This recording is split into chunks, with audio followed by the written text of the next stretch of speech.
El problema fue que la selección solo llevaba un uniforme, por lo que se tuvo que conseguir urgentemente otro. Ahí andábamos de limosneros que nos prestaran. Un equipo de Porto Alegre que ahí se jugó ese partido, que jugó el preliminar, les prestaron las camisetas sudadas. Así, México volvía a hacer historia dentro de los mundiales. Ha sido la única selección que ha jugado un partido sin la vestimenta nacional, utilizando ese día el uniforme del gremio de Porto Alegre. Desde ahí, ya íbamos perdiendo. Al minuto 10, René Bader y al 37, Gian Tamini pusieron adelante a los suizos 2-0. México luchó y no fue hasta el minuto 89 que encontró el gol de la honra anotado por el gran Horacio Casarín. Así terminó la participación de la selección nacional en el segundo mundial para el fútbol mexicano, entre goleadas, escándalos y con la amargura de no poder representar dignamente a México, sobre todo en aquel partido contra Suiza. La historia se pone cada vez más interesante, no se vayan, regresamos. Para el Mundial de Suiza 54 no hubo medios para preparar a la selección fuera del país. Incluso la devaluación del 12.50 famoso fue el 21 de abril y se dudó mandar a la delegación mexicana a Suiza. El 3 de junio de 1954, un gran número de personas llegaron al aeropuerto de la capital. Era para despedir a la selección mexicana de fútbol, que ese día emprendía el viaje a Suiza, sede de la quinta Copa del Mundo. Era un hecho histórico, ya que por primera vez la selección nacional disputaría un mundial en el viejo continente. El equipo se instaló en Nyon, en un lugar de plácida apariencia, pero que no resultó ser ideal para una concentración previa a una Copa del Mundo. El sorteo no había favorecido a México.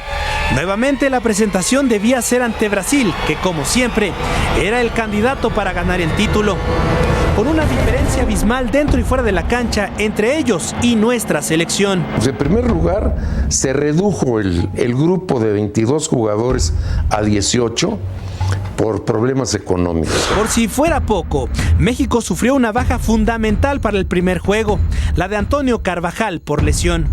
Salvador Mota tomó su lugar en la portería. La cita fue el 16 de junio en Ginebra y así se vivió el partido. Por lo visto, desde el comienzo se ve la neta superioridad de Brasil sobre su contrincante. Avanza Brasil y gol de Brasil. Segundo gol de Brasil mediante un tiro libre de penal. Aquí está el terrible Julinho que avanza, driblea, 1, 2, 3, tira, gol de Brasil. Brasil 5, México 3. Sin embargo, el técnico nacional declaraba que la derrota no había afectado en la moral del equipo para enfrentar a Francia en el segundo partido. Los himnos se entonaron en aquella tarde del 19 de junio de 1954 en Ginebra. El juego comenzó muy peleado. México ya no era tan débil como se esperaba. Sin embargo, Jean Vincent al minuto 19, con este disparo, venció a la Tota Carvajal. Y al minuto 4 del segundo tiempo, Raúl Cárdenas intentó tapar este pase, pero terminó haciendo un autogol que parecía escribir una derrota como siempre. Francia 2, México 0. Todavía me acuerdo que me dijo, ¿lo hubieras tapado? Pero la historia sería diferente. El marcador no tocó el ánimo, sino el orgullo de los mexicanos. Que nos sentíamos de igual a igual y en algunas ocasiones superior a los franceses. Entonces eso nos animó. Al minuto 54 centró Tomás Balcázar. El Chepe Naranjo tocó para José Luis Lamadrid y el ingeniero no perdonó.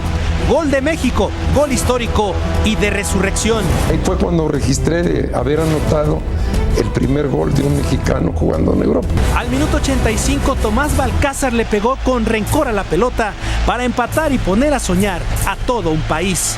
Pero el destino estaba marcado. A 2 minutos del final, Vincent disparó en el área. El Chicho López se arrojó para tapar el balón, pero este le alcanza a golpear en el brazo. Raymond Copa cobró perfecto. Así, México volvía a perder y quedaba eliminado del Mundial. Al final, las caras lo decían todo. Se había jugado como nunca, pero se había perdido como siempre. Y se volvía a casa solo con el consuelo de haber comenzado a cambiar la imagen del fútbol mexicano. Para el Mundial de Suecia 58, por primera vez hay una gira de preparación. 2 encuentros en Canadá y 2 en Portugal, antes de llegar a Suecia. Era 1958. La selección mexicana iniciaba su transformación de cara al Mundial de Suecia. Por iniciativa de Guillermo Cañedo, el viejo uniforme en guinda y negro quedaba relegado. La selección vestiría por primera vez en las Copas del Mundo con los colores de la bandera nacional. Además, por fin había un proyecto serio en la preparación rumbo a Suecia 58 que incluía una gira en Portugal. Y Antonio López Herranz, técnico en Suiza 54, se mantenía en el equipo para aportar su experiencia a un joven estratega, Ignacio Treyes. Don Antonio se repuso un poco de los males que lo aquejaban y fue así que se me pidió que se agregara a la selección como una especie de asesor, dado que él conocía Europa de origen español y yo era mi primer salida del país, naturalmente era yo un novato. Quizá por ello, la prensa en México vivía un optimismo nunca antes visto para el debut mundialista, sin importar que se debía enfrentar al país anfitrión. El inicio de la sexta Copa del Mundo fue el 8 de junio de 1958 en Estocolmo. El rey de Suecia inauguró el campeonato y después se encontró con el ingenio de Antonio Carvajal. Así fue relatado ese partido en 1958. Todo listo para que se inicie el encuentro. Los jugadores mexicanos empiezan a calentar los músculos.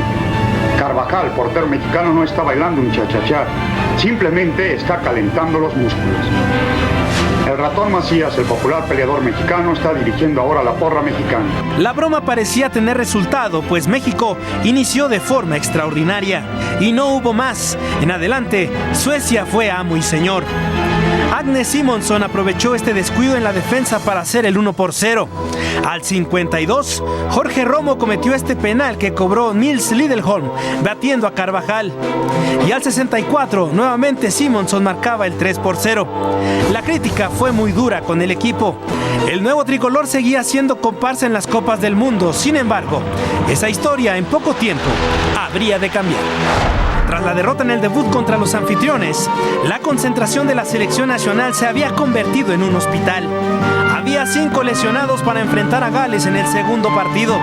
Equipo que lanzaba una amenaza a México. Iban a ganar y por goleada. En el estadio Solna Rasunda de Estocolmo. La goleada solo quedó en palabras. Un cabezazo de Carlos González que pegó en el poste hizo temblar a los europeos. Sin embargo, ellos se pusieron al frente con un gol de Ivor Alchurch al minuto 32. Pero el tricolor nunca bajó los brazos, lo que sirvió para echarse a la bolsa a los 25,000 espectadores en el estadio. Porque veían que México le ponía mucho entusiasmo, mucho corazón. Aún así, el marcador seguía favoreciendo a Gales y el partido se terminaba, hasta que vino una jugada milagrosa, esperada por México durante 28 años. Enrique Selma mandó el centro, tuve la suerte de ver cabecear y meter ese gol. Era el primer empate y el primer punto de México en las Copas del Mundo.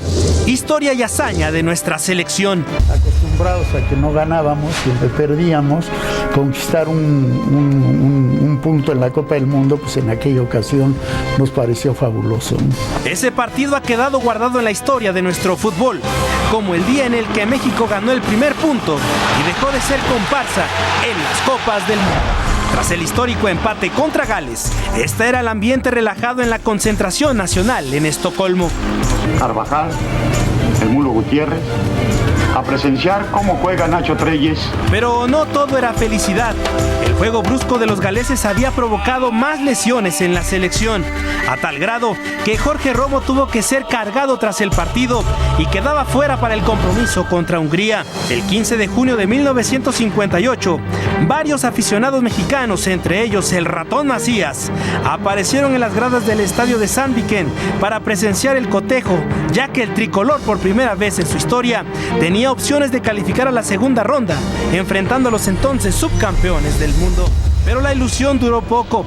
En los primeros minutos, el Tigre Sepúlveda y Jesús del Muro se lesionaron dejando al equipo disminuido. Porque en aquella época no había cambios. Hungría explotó las facilidades. Lajos Tichi marcaba los 19 minutos y arrancando el segundo tiempo, él mismo aprovechó una falla de la defensa improvisada para hacer el segundo.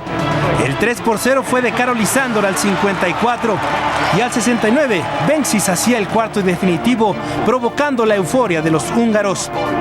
Así terminaba el partido, con los jugadores mexicanos tristes y lastimados, pero que tendrían un recibimiento de héroes, pues no volvían al país con las manos vacías. Llegaban con un punto que entonces sabía a gloria.